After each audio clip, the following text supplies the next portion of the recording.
kasih untuk pendengar Kardopa yang selalu setia bersama kita. Ketemu lagi untuk siang hari ini di program Duduk Bareng Parlemen. Kali ini kita langsung live dari Ruang Komisi D, Gedung DPRD Sumatera Utara. Kita mengambil topik hari ini apa dan bagaimana Sumatera Utara ke depannya. Seperti yang sudah kita ketahui ya, tanggal 15 April kemarin kan diperingati sebagai HUT Sumatera Utara yang ke-77 tahun. Nah, DPRD Sumut dalam sidang paripurnanya yang dihadiri oleh Gubernur Sumatera Utara dan juga jajaran OPD di Pemprov Su, serta ada para bupati dan wali kota se-Sumatera Utara dan juga Porkopimda. Ada juga dihadiri oleh mantan gubernur dan wakilnya, para mantan ketua DPRD Sumut, serta undangan lainnya. Dari berbagai kalangan turut hadir dalam sidang paripurna ya. Tentunya banyak pandangan dan komentar masyarakat yang diarahkan kepada Provinsi Sumatera Utara kita ini ya, yang terdiri dari berbagai golongan etnis, ada suku, agama, dan kultur budaya yang berbeda. Nah, untuk spesial talk show hari ini, Duduk Bareng Parlemen, kita akan mengangkat dan berbicara tentang apa dan bagaimana Sumatera Utara ke depannya. Dan kita sudah bersama narasumber yang tentunya siap untuk berbicara tentang topik kita siang hari ini. Langsung aja kita kenalan dulu dengan narasumber kita. Ada Bapak Victor Silain SEMM, anggota DPRD Sumatera Utara dari fraksi Partai Golkar. Selamat siang, Pak. Selamat siang. Gimana kabar hari ini? Sehat walafiat. Kesibukan hari ini dari pagi tadi gimana, Pak? Ya, agak penuh persiapan juga ini yang apa ini? Yang apa namanya? Yang podcast ini. Oke. Hari ini ngobrol sama kita ya, Pak, Ya. Duduk Bareng Parlemen. Iya, Kita iya. langsung live juga di Facebook Kardopa 994 FM, dan juga tentunya live streaming kita di www.kardopafm.co.id, dan pastinya di 99,4 FM Radio Kardopa, berani tampil beda. Saya juga ditemani oleh produser kita, ada Pak Peter Manopo. Selamat siang, Pak Peter. Selamat siang, Desi. Selamat siang, Pak Victor. Selamat siang, Horas. Bapak Peter Manopo. Horas. Semangat tuh Bapak nih ya. Ngomongin tentang Sumut ke depannya ya, Pak ya. Siap. Ini kan udah 77 tahun. Iya. Ini bukan usia yang muda lagi, Pak. Iya. Kalau kita kemarin bahas-bahas, ini udah masuk ke lansia nih, Pak. Iya. Tapi Betul, lansia betul. harus tetap semangat gitu Iya. ya. Tapi sedikit mungkin pandangan komentar Bapak tentang Sumatera Utara saat ini seperti apa ini, Pak? Ya, baik. Kalau kita melihat kan bahwa Sumatera Utara ini sebetulnya tanahnya bisa saya katakan diberkati oleh Sang Penciptanya. Kita lihat Sumatera Utara yang terdiri dari 25 kabupaten kota, 25 kabupaten, 8 provinsi, 450 kecamatan, dan 693 kelurahan, dan 5.417 desa. Sama seperti yang Ibu bilang tadi, di mana penduduknya multi etnik yang sangat heterogen. Artinya ada keterkaitan kalau dirunut dari semuanya. Nah, tapi kalau kita lihat ini alam Sumatera Utara ini kan, potensi alamnya cukup hebat. Kawasan hutannya juga bagus, yang bisa dimanfaatkan hasil kawasan hutannya. Misalnya contohnya rotan, getah pinus, dan lain sebagainya. Nah, perkebunannya juga cukup luas. Hampir 1.600.000 hektar. Dan juga pertanian hortikulturanya, yaitu lahan kering. Hampir 1,2 juta hektar. Lain lagi persawahannya, yang hampir 500.000 hektar. Nah, kalau kita lihat ini dari jumlah penduduknya yang semakin tahun semakin tambah, sekarang udah hampir 16 juta ya. Nah, potensi alam ini kan perlu dikelola orang-orang yang pintar, profesional, energik. Nah, kalau kita lihat kawasan hutannya hasilnya seperti yang saya bilang tadi, rotan, getah pinus, juga cagar alam untuk menjadi tempat wisata. Wisata alamnya juga sangat membahana seperti alam Brastagi, Kabupaten Karo, Danau Toba yang dimiliki oleh 8 kabupaten. Ada misalnya Bukit Lawang, ada misalnya Pulau Marsala di Tapteng, ada juga di Tapsel dan lain sebagainya. Kita lihat lagi ada pembangkit listriknya yang sangat besar. Misalnya PT INA Asahan 3, itu mulai dari Asahan 1, Asahan 2, Asahan 3, dan lain lagi pembangkit listriknya yang hidromikro. Ini semua kan energi baru terbarukan. Artinya hanya membangun, perlu pemeliharaannya aja, tidak perlu mengeluarkan uang misalnya untuk beli minyak, untuk memutar turbinnya. Ini diputar oleh alam sendiri gitu. Nah, kalau kita lihat lagi ini misalnya ada panas bumi, misalnya seperti di Pahae. Ada juga kalau nggak salah saya gasnya dulu di Pangkalan Susu. Nah, ada juga tambang emasnya, misalnya seperti di Madinah, ada tambang batu bara dan lain sebagainya. Yang paling signifikan lagi itu adalah perkebunan kelapa sawit. Kelapa sawit. Ini kalau nanti jadi B50, ini luar biasa hasil daripada Sumatera Utara ini. Nah, yang tidak kalah juga bisa dimanfaatkan untuk lahan peternakan. Dan juga begitu juga nanti misalnya di perairannya ada laut, nelayannya, dan juga ada ikan air tawar. Nah, sama seperti Aquapam itu loh. Itu kan dimanfaatin, diekspor itu ke apa? Ke luar negeri. Nah, sekarang di Sumatera Utara kan ada beberapa kawasan ekonomi seperti KIM, kawasan industri Medan. Baru ada KEK, Semangke, kawasan ekonomi khusus. Nah, kalau ini dikelola dengan baik, pasti ini artinya Sumatera Utara ini mempunyai PAD yang cukup signifikan. Nah, hanya siapa yang bisa mendongkrak ini? Siapa yang bisa mengapain ini? Nah, ini kita yang cari pemimpin ini kan gitu. Oke. Nah, Pertanyaannya siapa yang bisa mengelola ini semua gitu ya, gitu Pak? kan. Nah, Oke. situ Jadi dia. ada sumber daya manusia. Ada juga sumber daya manusia. Ya, Nah, kalau kita lihat sumber daya manusia di Sumatera Utara ini, banyak sekolah-sekolah tingkat SMA yang unggulan loh. Sama seperti yang salah satunya Del Del, Ya. di Baligi. di Balige. Ini masuk 10 besar di Indonesia, nomor 1 di Indonesia, dan kudengar akan masuk menjadi sekolah Nusantara. Oh. Sekolah Garuda Nusantara. Artinya nanti siswa-siswanya akan dibiayai oleh pemerintah untuk disekolahkan ke universitas-universitas ternama seperti Harvard, Oxford, dan lain sebagainya. Oke. Nah, Jadi ini berarti potensi ini harus kita Kita gali kembangkan. terus ya, Pak. Ya, berarti Pak Victor, kita punya potensi besar. sangat besar, sangat besar. Kemudian akan tergantung juga yang mengelola, Akan tergantung mengelola. termasuk DPRD Sumatera Utara. Termasuk DPR. Artinya ada 3 lembaga ini. Ya. Pertama, eksekutif. Itu birokrasi. Mhm. Yang kedua, judikatif, yaitu tentang hukum. Yang ketiga, legislatif. Ini yang 3 ini harus berkolaborasi. Ya. Nah, sekarang pertanyaannya Pak Victor, bagaimana kolaborasi antara DPRD Sumatera Utara dengan Pemprov Sud? Pemprov Sud. Ini kan gubernur yang baru ini Pak Bobi belum ada 100 hari. Sampai saat ini masih baik-baik saja. Artinya saya melihat dan meyakini Pak Bobi ini kan juga orang yang berpendidikan. Iya. Sudah mempunyai pengalaman juga di Pemko Medan. Iya. Dan beliau juga adalah kelahiran Sumatera Utara. Artinya sudah sedikit banyaknya tahu tentang potensi-potensi baik sumber daya SDM, baik sumber daya alam di Sumatera Utara ini. Sudah paham gitu. Sudah sangat memahami Oke. kalau menurut saya. Dan makanya dia dicalonkan oleh Golkar. Oke. Baik. Tapi kalau menurut Bapak pribadi, apa nih yang menjadi sorotan di Sumatera Utara? Apa yang harus kita benahi? PR-PR apa ini gitu, Pak? dari Saat DPR? ini saya melihat masalah keamanan. Oke. Keamanan. Saya nggak tahu setuju nggak kalian. Setuju, Pak. Kalau saya berbicara keamanan ini, saya merinding bulu saya. Kenapa? Sekarang Kita- kalau pulang malam nggak berani, Pak. Nah, satu pulang, ya kita lihat kejadian yang di Belawan. Masa Kapolres saja kalau sudah berani, seorang Kapolres berani dihadang oleh begal. Ini udah luar biasa. Ini luar biasa. Ini Kapolres loh, bagaimana lagi kita masyarakat biasa ini? Yang Kapolres sudah ada ajudan, sudah ada ini, sudah ada senjata, masih berani. Nah, ini kenapa?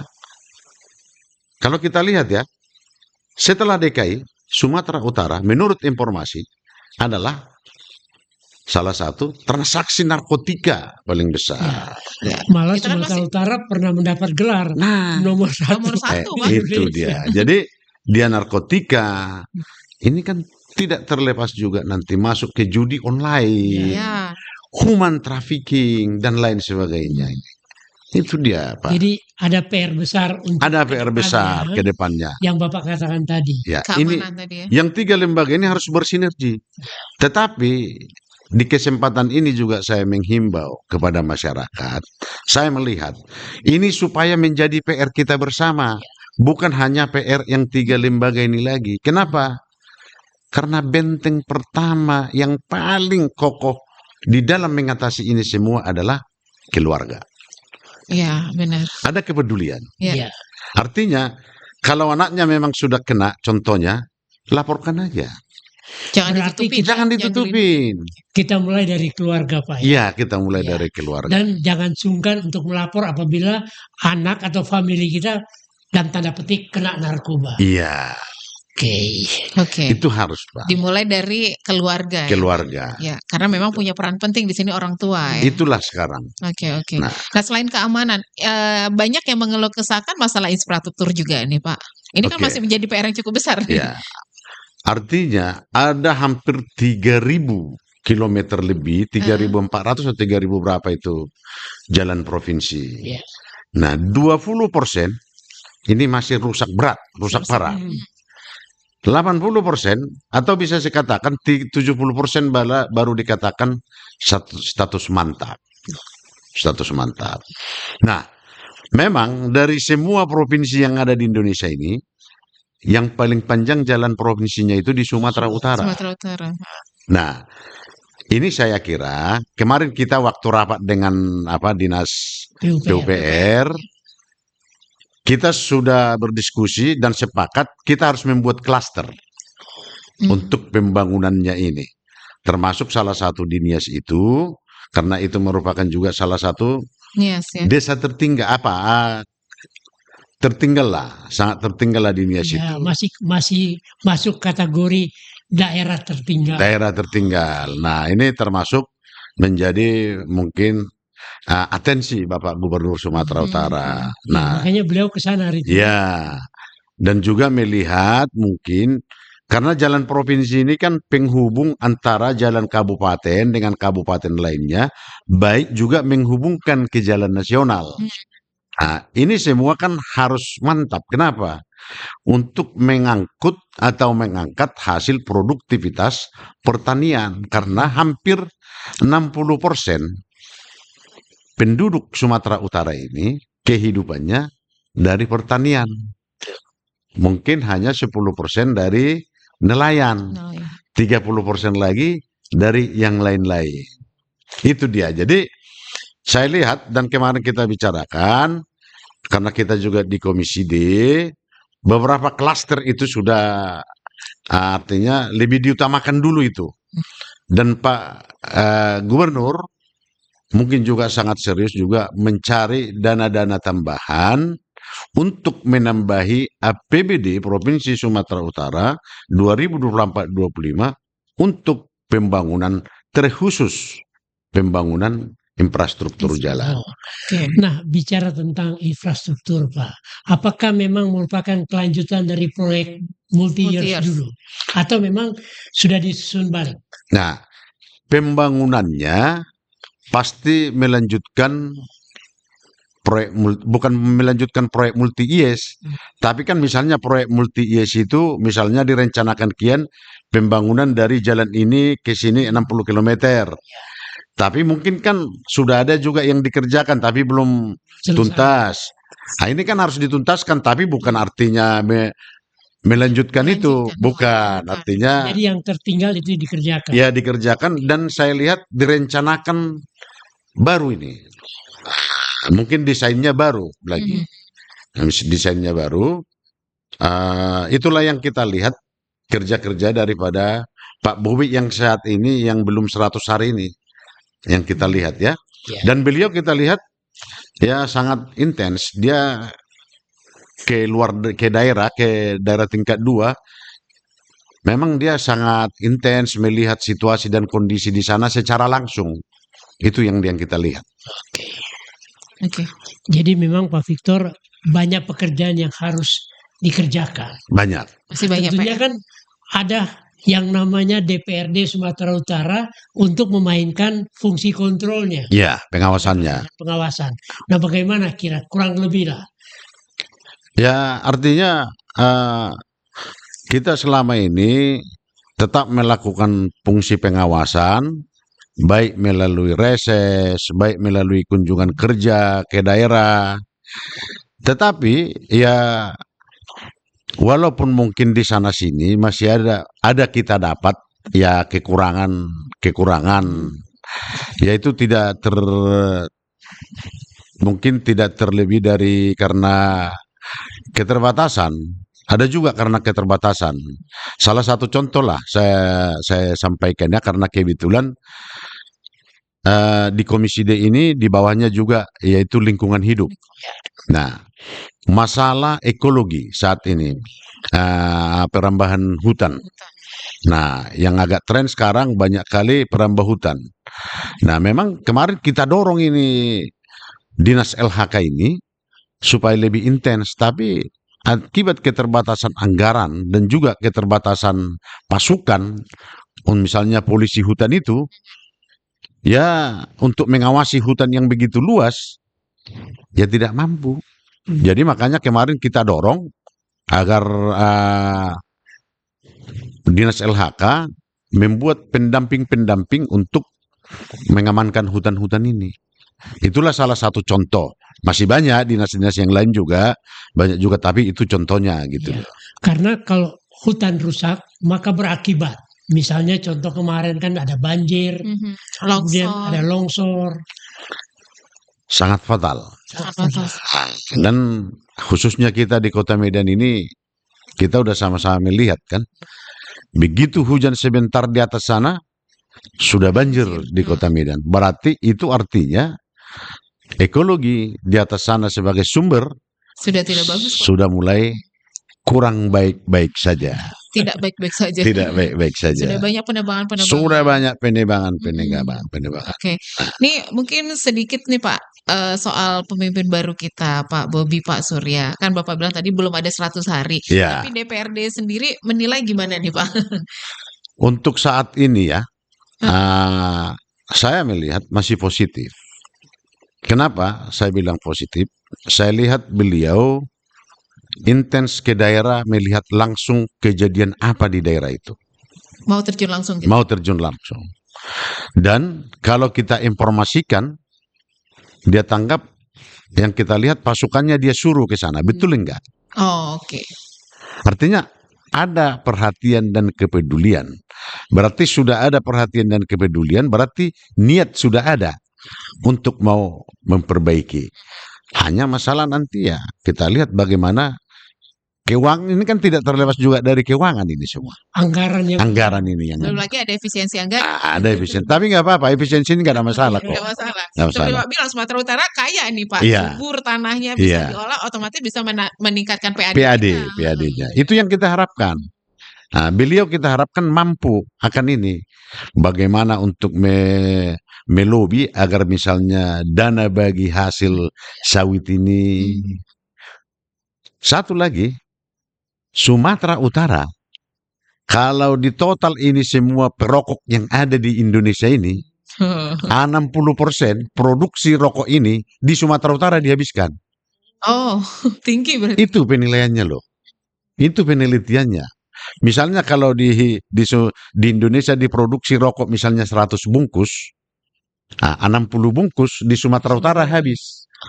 Nah, artinya pajak rokok ini juga ada pajaknya. Iya, ada. Ini saya yakin di bawah kepemimpinan Pak Bobi dan Pak Surya mampu melobi hal-hal yang seperti ini untuk dana-dana ini kita dapat karena dia punya akses di pusat gitu dia. Jadi berarti ada sumber tambahan dari perokok tadi Ya. untuk PAD kita. Iya. Pajaknya tadi Pak. Iya. Iya. Kan ada pajak nih. Iya, pasti. Iya. Orang bijak taat pajak gitu. Iya, orang bijak taat pajak. Jadi banyak sebetulnya sumber-sumber potensi. Ya mungkin Hal-hal itulah yang harus kita gali, Pak. Misalnya kayak Semangke, ini kan belum maksimal. Bagaimana mengoptimalkan ini? Artinya supaya nanti para tenan-tenan yang dari luar negeri banyak menginvestkan uangnya di sana, otomatis kan kalau misalnya ada sampai 500.000 karyawan di sana, ya otomatis kan itu akan membantu PAD Provinsi Sumatera Utara. Oke. Oke, baik. Kita break dulu sebentar, Pak. Nanti kita lanjut lagi obrolan kita tahan dulu sebentar. Jangan kemana-mana pendengar Kardopa, pastikan untuk stay tune terus di 99,4 FM atau juga live Facebook kita di Facebook Kardopa 994 FM dan juga live streaming kita di www.kardopafm.co.id. Kita kembali lagi setelah yang berikut ini. Stay tuned. Kardopa Radio FM. Satu untuk tetap jadi nomor satu. Talk Radio Medan. Baik pendengar Kardopa, kita lanjut lagi duduk bareng parlemen langsung live dari ruang Komisi D, Gedung DPRD Sumatera Utara. Masih bersama Bapak Victor Silain SEMM. Ini dari fraksi Partai Golkar ya Pak ya. Dan juga menangani Komisi D juga ya Pak? Ya. Oke. Nah ini Pak, di usia 77 tahun, kita kan pengen, masyarakat ini pengen ada perubahan gitu Pak ya. Nah, perubahan seperti apa juga yang diharapkan masyarakat? Mungkin banyak masukan ke DPRD nih Pak. Nah, kalau Bapak sendiri menanggapi gimana? Perubahan-perubahan seperti apa? Baik, jadi perubahan ini kan kita 1 tahun itu ada 3 kali reses. Reses ini kan adalah menjemput aspirasi ke bawah. Sekali reses itu kan minimal kita ada yang minimal. Misalnya 10 desa yang kita jalani, minimal ini. Berarti 10 titik ya? Ya, minimal. Ini kan gitu kan. Nah, ini kan berbagai macam polemik, berbagai macam harapan yang kita dapat dari rakyat. Tapi yang pertama seperti yang saya sampaikan pertama tadi, masalah keamanan. Itu yang pertama sekarang sangat didengungkan oleh masyarakat, khususnya di bawah tadi. Terkait juga tadi yang masalah itu, perdagangan narkotika ini.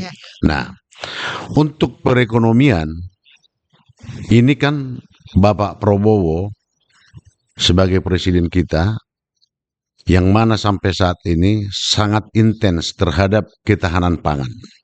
Ya. Sama seperti yang saya sampaikan tadi, bahwa masyarakat Sumatera Utara ini 60% hidupnya adalah dari bertani. Ada yang beternak, ada yang berkebun, ada yang bersawah. Ada mungkin yang buat kolam air tawar di sawah, dan lain sebagainya. Nah, harapan kita artinya masyarakat ini, bagaimana pemerintahan provinsi ini bisa secara langsung membangun yang potensi-potensi yang untuk masyarakat itu. Contohnya bantuan-bantuan alat pertanian. Itulah maunya programnya yang utama selain infrastruktur tadi. Nah, kenapa saya katakan demikian? Karena itu tadi. Karena 60% kita ini hasil pertanian. Di samping itu kan pertanian dengan pariwisata ini, kan ini dikolaborasi bisa ini. Artinya makanya ada agrowisata. Nah, jadi ini harus menjadi salah satu program utama daripada Pemprovsu.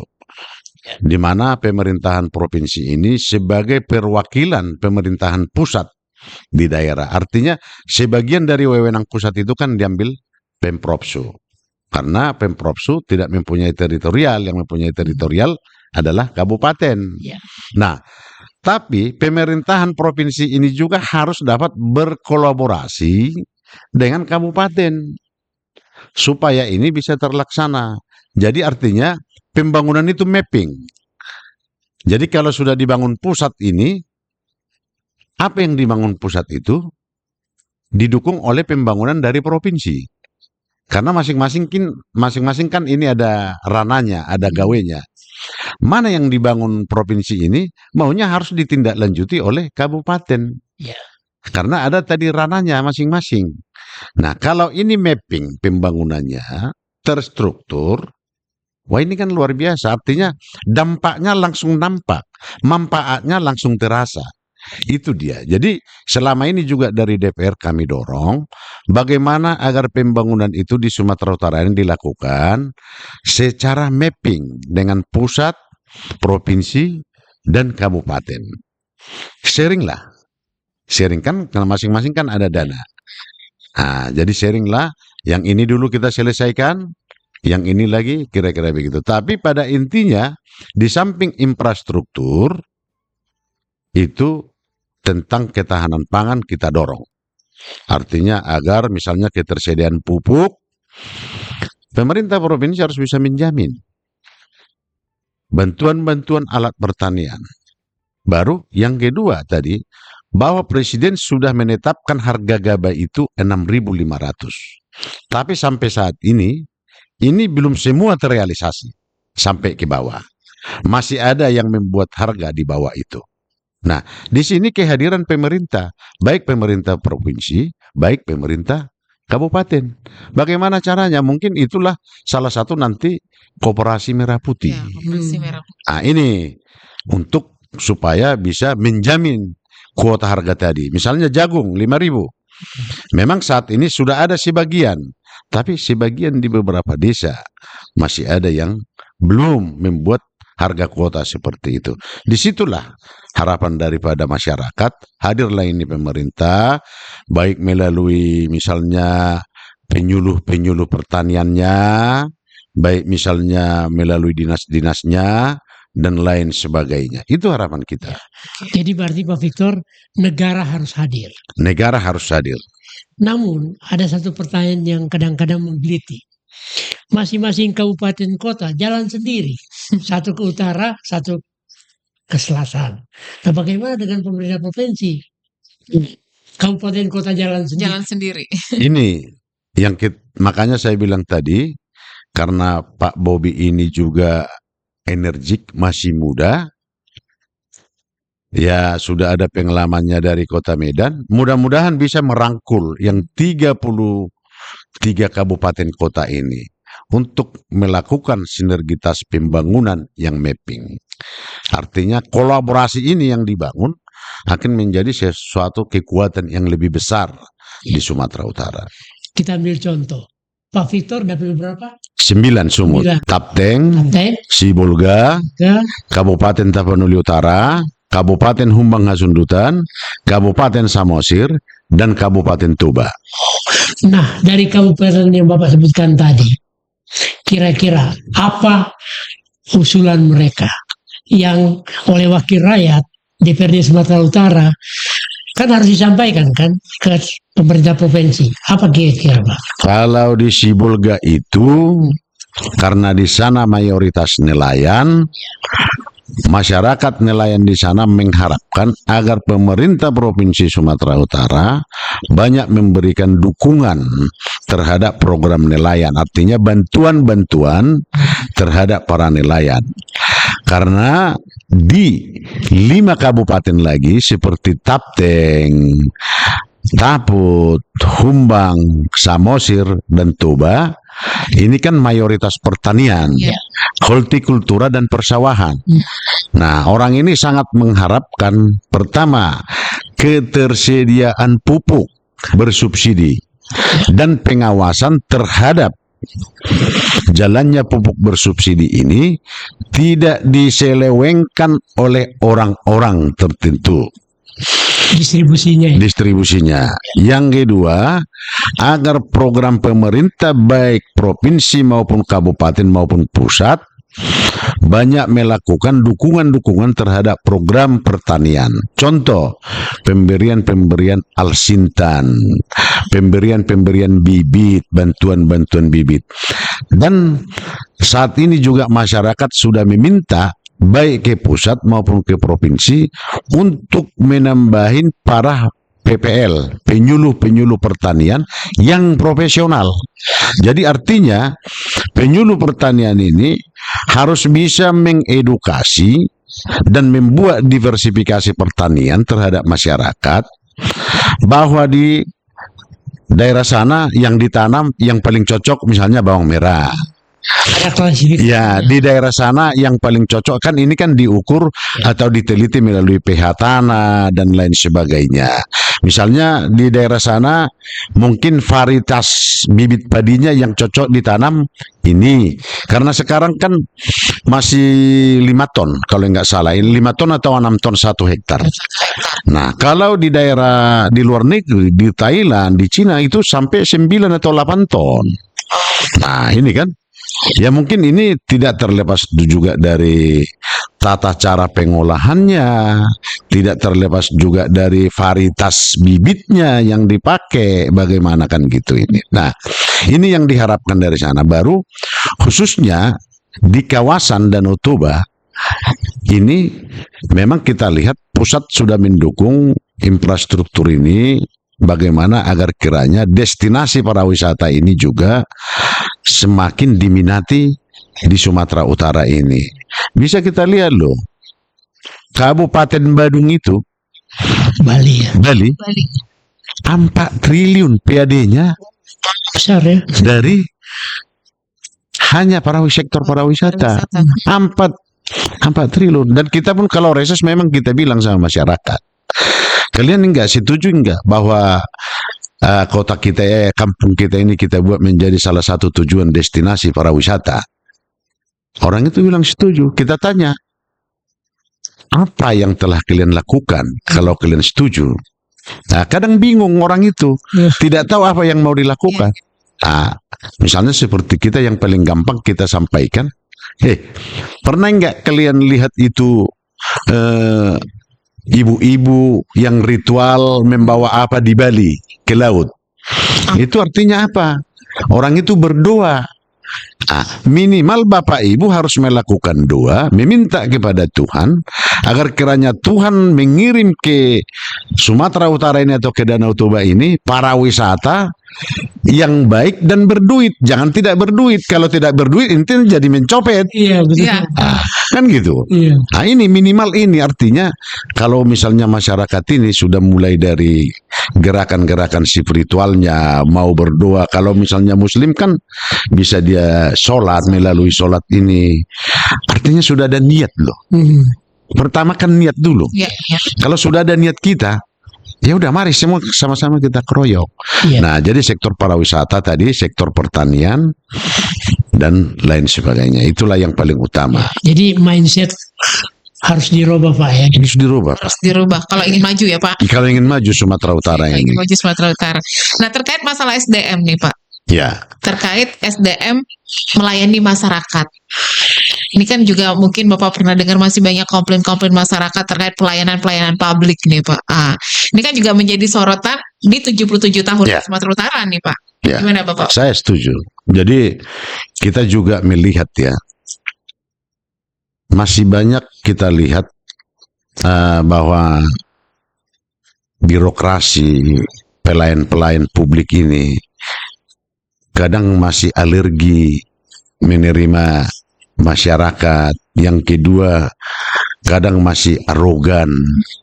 Yang ketiga, kurang terbuka pelayanan publik, seolah-olah ada yang ditutupi, padahal tidak. Artinya, kalau saya melihat, kadang-kala ya, kalau bisa dipersulit, ngapain dipermudah? Nah, salah satu contoh loh, kita ini kan lagi giat-giatnya untuk meningkatkan PAD dari sektor PKB, pajak kendaraan bermotor, dan BBNKB, biaya balik nama kendaraan bermotor. Coba Bapak lihat, proses pengurusan untuk membayar pajak aja Iya. Ribet Pak. ribet. Ini. Kita bawa uang. Ya, kita udah mau bayar loh. Harus adalah misalnya cek ini. Ngapain? Dengan kesadaran dia sendiri untuk membayarkan itu kan Udah syukur tuh. kita sudah berterima kasih. Itulah salah satu contoh pelayanan publiknya maksudku yang harus direformasi dan direstorisasi. Ini harus. Nah, jadi artinya penempatan juga para birokrasi ini harus tepat. Ada saya dapat loh, guru dia ditempatkan di KPH. Oh. Ya, ini dari segi disiplin ilmunya Gak nyambung. nggak masuk kan gitu kan. Jadi ini kan kita nggak tahu ini kenapa bisa seperti itu. Jadi hal-hal seperti ini yang harus direformasi dan direstrukturisasi oleh Pak Bobi kalau di provinsi. Kita sepakat. Harus tepat dengan Harus. ya. Jadi personilnya on the right Ya, place. on the right place. Gitu. Tapi kan namanya Pak, sering sekali kita dapati seperti pelayanan lah. Kita ambil contoh yang Bapak sebutkan tadi. Misalnya kita mau bayar pajak kendaraan bermotor, tapi kok susahnya tidak ampun gitu. Nah, apa usulan Bapak kepada mereka, kepada Pemprov? Kita harus berani melakukan restrukturisasi. Apa penyebabnya kenapa seperti itu? Ya. Kan gitu. Kita harus berani. Jangan artinya misalnya karena ada keterkaitan dengan instansi vertikal yang lain, ya kita harus bisa bicara sama instansi vertikal yang lain itu. Gini loh, kita ini kan supaya dapat target, supaya mencapai tujuan yang optimal. Oke. Ini harus kita mudah ini semua. Artinya saat ini kan juga Pak Prabowo sebagai presiden kita mengatakan kalau ada regulasi birokrasi kadang yang saat ini mempersulit diri sendiri, ini harus kita pangkas dong. Jangan lagi seperti itu. Di era keterbukaan ini, transparansi ini kan gitu. Iya. Berarti ada keterbukaan. Harus terbuka, Pak. Harus terbuka. Nah, sekarang pertanyaan berikutnya. Komisi D Ya, akan melakukan RDP ya. dengan mitra-mitranya kan. Apa usulan terakhir dari Komisi D terhadap mitra-mitranya? Kita ambil contoh lah, simpel. Apa? Ya, pertama kami meminta agar semua counterpart daripada Komisi D ini terbuka. Ya. Artinya pelayanan publik khususnya atau misalnya apa informasi tentang birokrasi yang di sana atau OPD yang dipimpinnya silakan terbuka.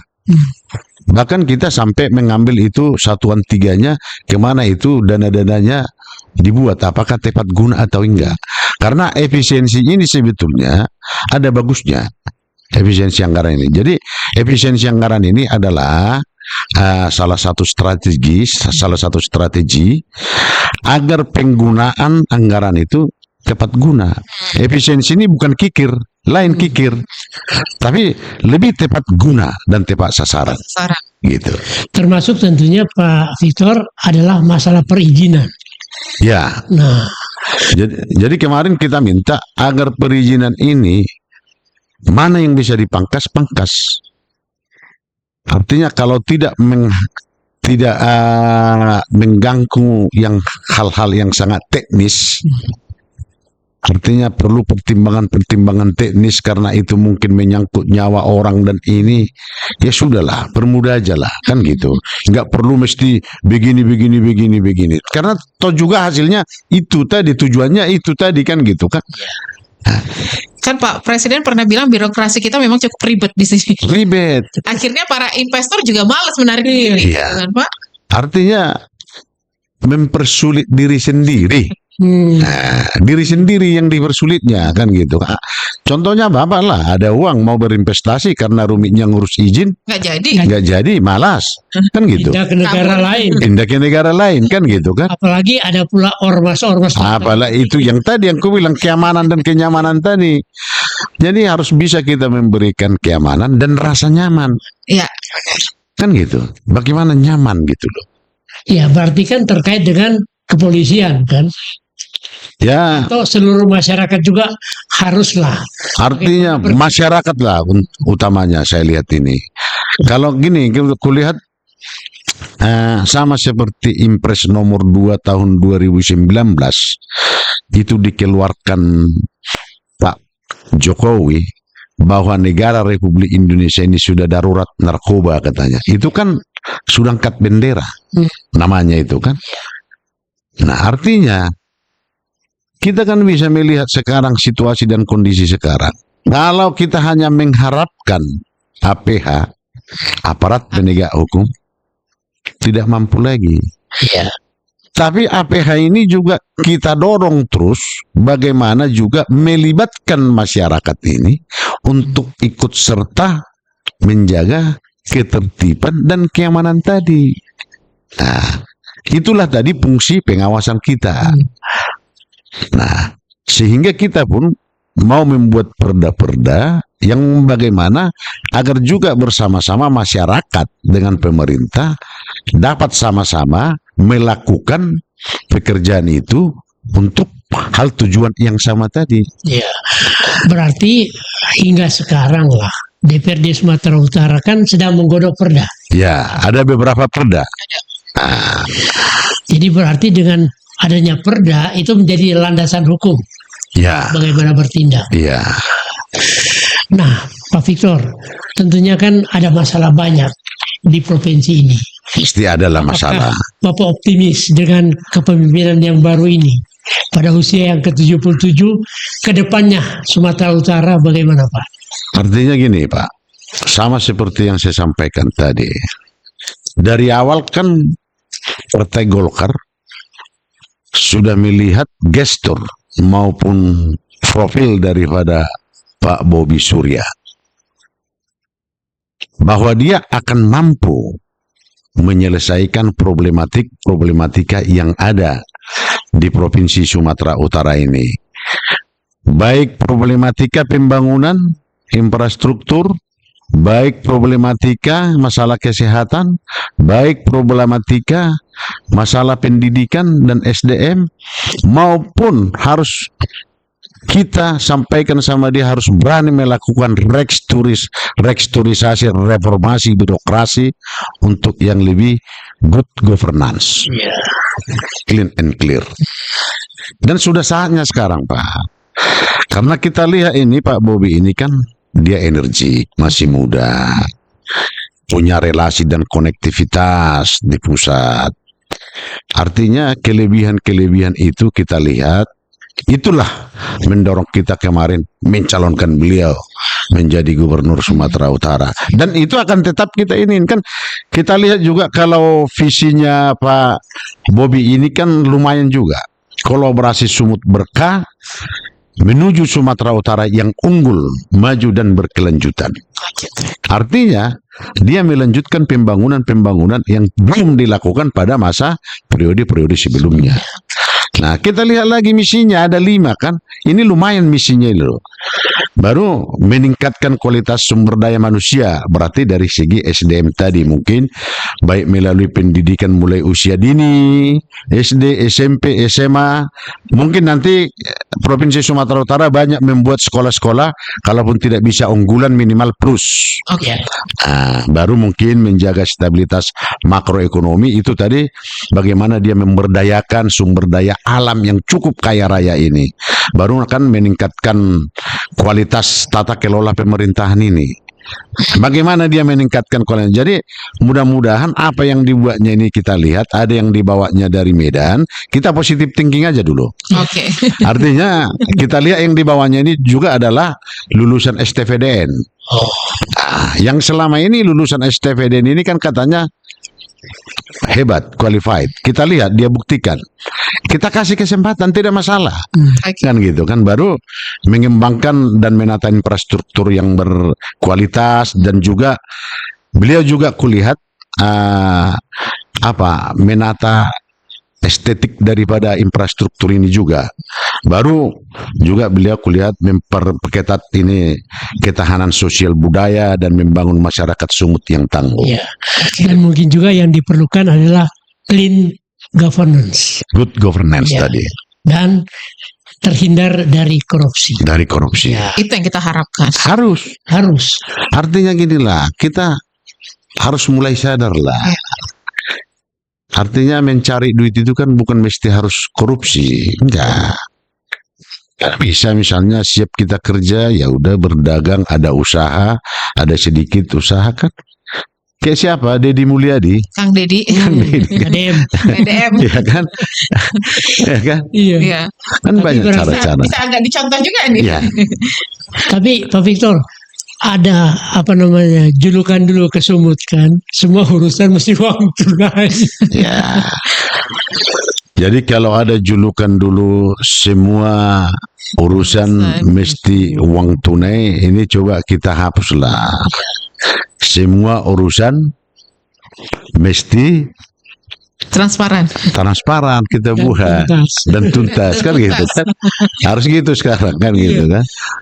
Oke. Ya, kita masih ada beberapa menit lagi ke depan, Pak Victor. Ya. Mungkin ada masukan-masukan atau ada sesuatu yang ingin Bapak sampaikan untuk pemerintah dan untuk masyarakat.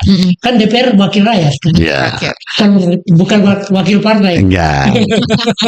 Sebagai wakil rakyat nih Pak. Jadi baik, terima kasih ya, khususnya juga sama rekan-rekan yang media. Ya. Misalnya di zaman era digitalisasi sekarang Hmm. sangat-sangat terasa efek multimedia ini kepada masyarakat. Artinya bahwa pesan-pesan yang baik itu tolong agar disampaikan oleh media ini, Ya, seperti Jadi seperti Radio Kardopa. Radio Kardopa, TV, koran dan lain sebagainya. Artinya bahwa para media ini juga harus berani memberikan kritikan-kritikan yang sehat.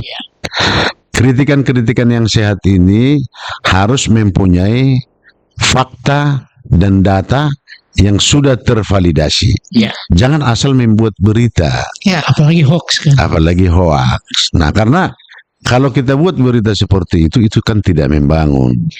Itu bisa justru memacu perseteruan atau pemikiran yang negatif kepada masyarakat. Itu dia. Nah, harapan kita kepada pemerintah, khususnya di era transformasi ini, di mana menuju Indonesia Emas tahun 2045, kita harapkan bahwa reformasi birokrasi maunya jangan tanggung-tanggung di Sumatera Utara.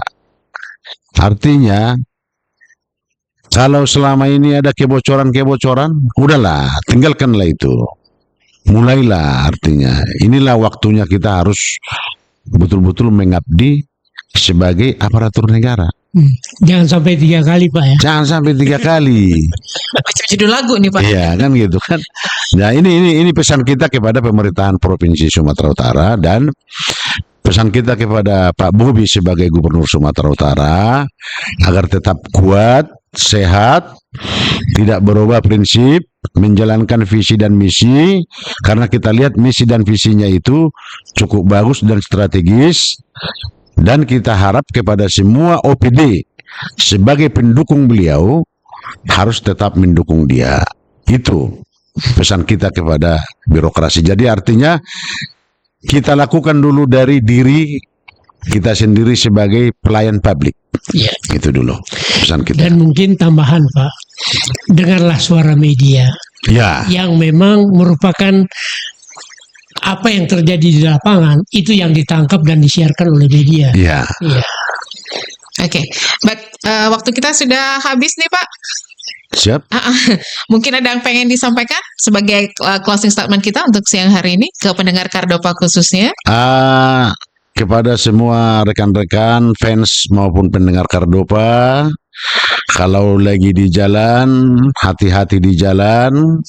Semoga sehat walafiat sampai ke tujuan, dan Radio Kardopa tetap the best di Sumatera Utara. Kita punya tagline berani tampil beda, Pak. Oke, dengan tagline berani tampil beda, Radio Kardopa tetap jaya di udara. Horas, horas, horas. Terima kasih banyak, Pak Tito. Sudah ngobrol bersama kita di program Duduk Bareng Parlemen. Terima kasih juga Pak Peter. Terima kasih juga untuk pendengar Kardopa yang selalu setia bersama kita. Waktunya sudah habis nih ya. Untuk Duduk Bareng Parlemen kita harus gantian sama teman-teman yang lainnya akan mengisi program di Radio Kardopa tentunya. Sampai ketemu lagi untuk program selanjutnya Duduk Bareng Parlemen. Saya Desi, Pak Peter juga dan tim semuanya harus pamit undur diri. Kita live dari ruang Komisi D Gedung DPRD Sumatera Utara. Pamit dulu, selamat sore dan sampai jumpa.